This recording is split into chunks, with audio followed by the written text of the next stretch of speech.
Before I start, I want to share with you my three personal tips.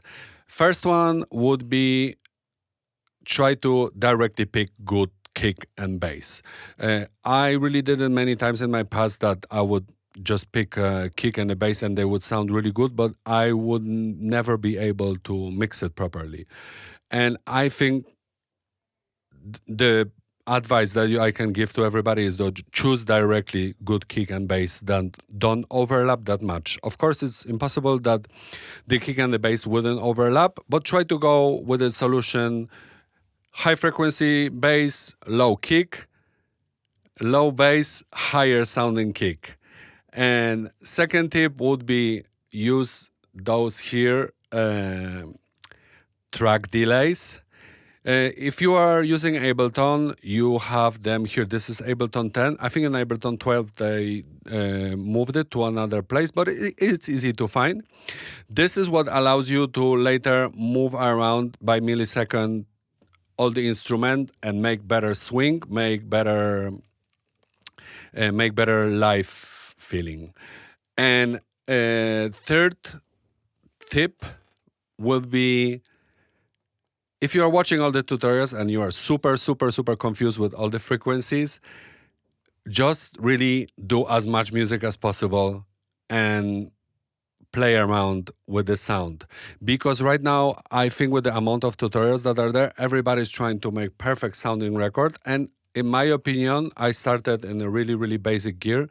It's not about equipment and make everything perfect. It's all about making something different and special. And sometimes actually that human mistake, it what makes the track stand out. Let's listen to the whole loop.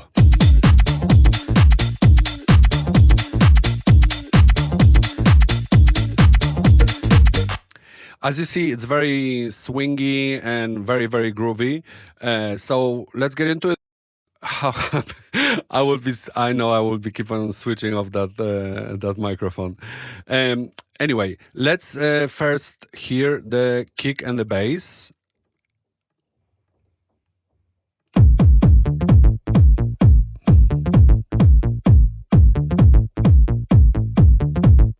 So this is a very highly compressed 909 track that I sampled, and a really old sample that I have been using for many years already from Yamaha. I will leave the link actually with those samples in the description. For the bass, we've been using already many years PSP Vintage Warmer. It's just saturation. And I already know very good that plugin, so I know what it does, and I've been playing around with it for many years. And there's a lot of things in the kick and the bass in that track. Very important thing is that on the group, I always put drum bass, but never 100%. Look how it sounds with it. With and without. But then 100%. 100% kind of squashes the sound for me too much. And okay, but then how we did my battery is dying now. How we did the groove. The groove we did actually adjusting the bass swing. You see those tiny milliseconds by hand. So of course you can use here, there's a bank of swings in Ableton. Okay, I will have to cut this video because I only have 10%. I will magically appear again. Okay, I connected the charger. We are safe. So yeah, I've already covered how we did the kick and the bass. And the most important thing is to know your kick and the bass, in what frequencies they are working well and what frequencies they are working not so good. And I already know that Yamaha bass line, it sounds very good with 909 kick drum. Of course, the kick drum I sampled, I just cut up at the end of the kick and just add a bit more saturation. And the swing, I did it by hand, but slightly, as you see later, I delayed it by 4 4 milliseconds because I still needed a bit the human touch. Then the clap is very straightforward.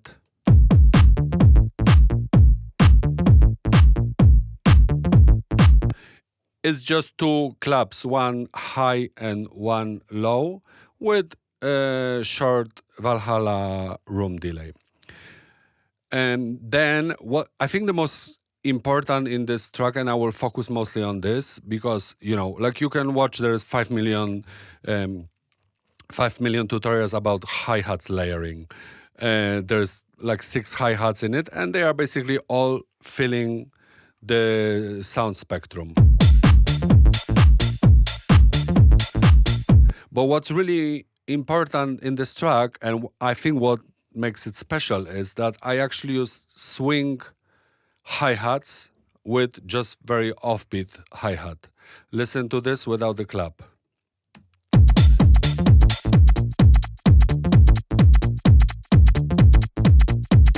And how I actually did it, because it's very difficult to mix swing with straight note, is that I very often make music on lower tempo. Let's say this is 129, and I would put it 118. I'm going. Okay, look.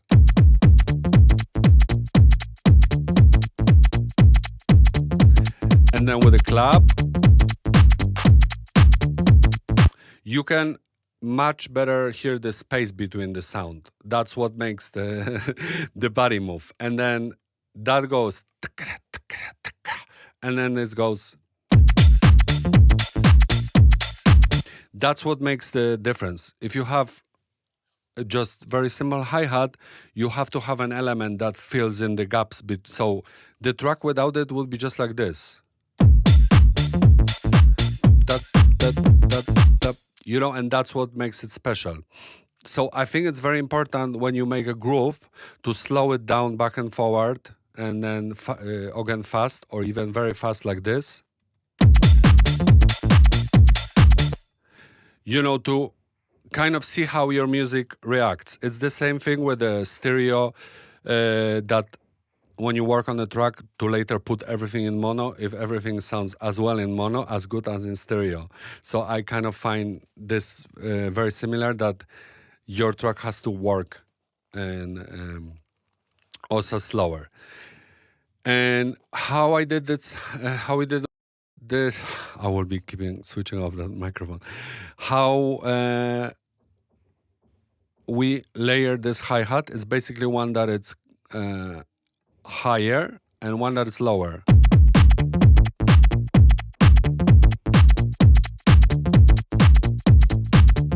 And they're all playing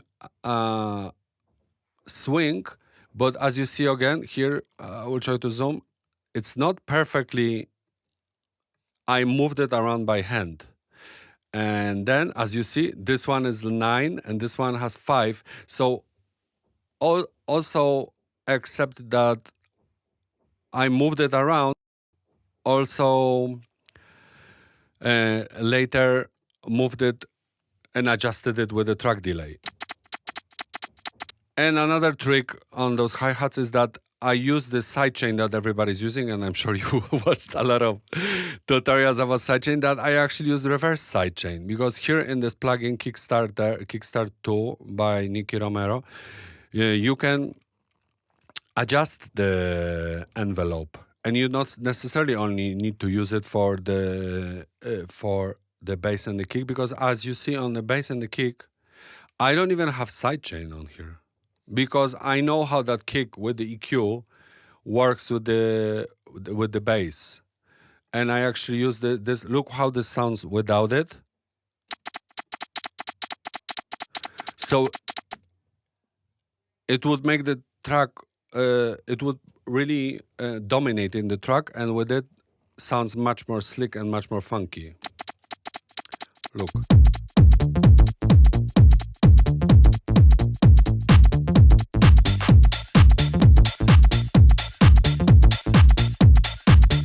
So this is it, basically.